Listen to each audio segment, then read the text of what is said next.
In this video, we're going to talk about how to take one binomial, which is basically a polynomial with two terms, binomial, bi meaning two terms times another binomial.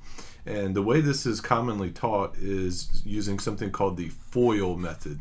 This is definitely up there with at least in the top 5 things that you'll take away from your algebra class. This is something that we do all the time in basically just about every other math class at some point or another. So anyway, what is the FOIL method? Well, basically when you have two-term polynomial times another two-term polynomial, the FOIL method, the F, the O, the I, and the L describe the order in which you multiply these guys to get your answer. So these letters actually stand for something. The F stands for first, which means you're going to start by multiplying the leading term of the first binomial times the leading term of the second binomial. That's what they mean by first, the first of both binomials. The O stands for outer, so next you're going to multiply literally the outside terms, the first from the first binomial and the second term from the second binomial. The I stands for inner, so we're going to multiply the inside two terms next.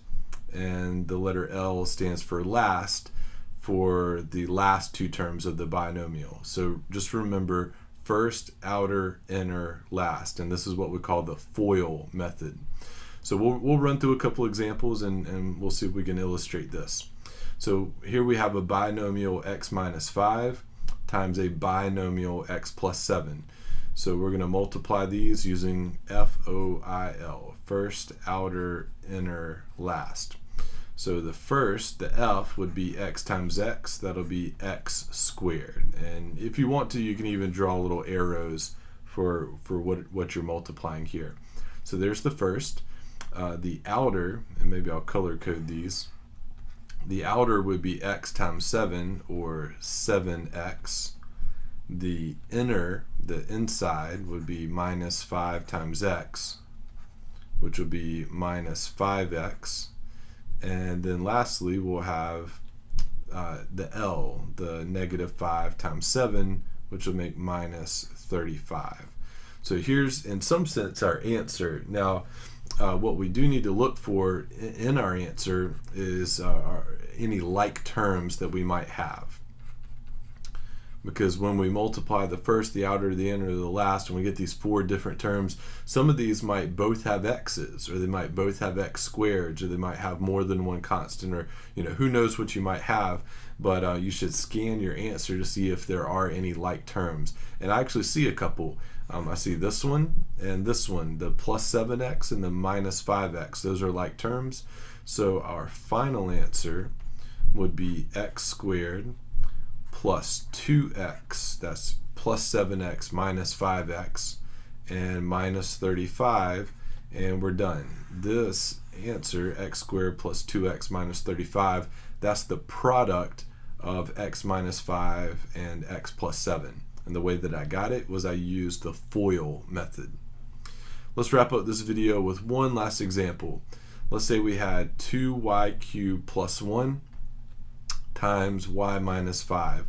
And I should recognize now that this is the FOIL method without somebody telling me, because I can see this first polynomial has 2 terms and the second polynomial has 2 terms. If it was 2 terms times 3 terms, or 1 term times 2 terms, or something like that, it would be another method. The FOIL method is exclusively for a binomial times a binomial. So let's go through this one a little bit more quickly. 2y cubed times y, that's your first terms, would be 2y to the 4th. The O, or the outer, would be 2y cubed times negative 5, making minus 10y cubed. The I for inner would be 1 times y, which is plus y. And L, the last, which would be 1 times negative 5, which would give us minus 5.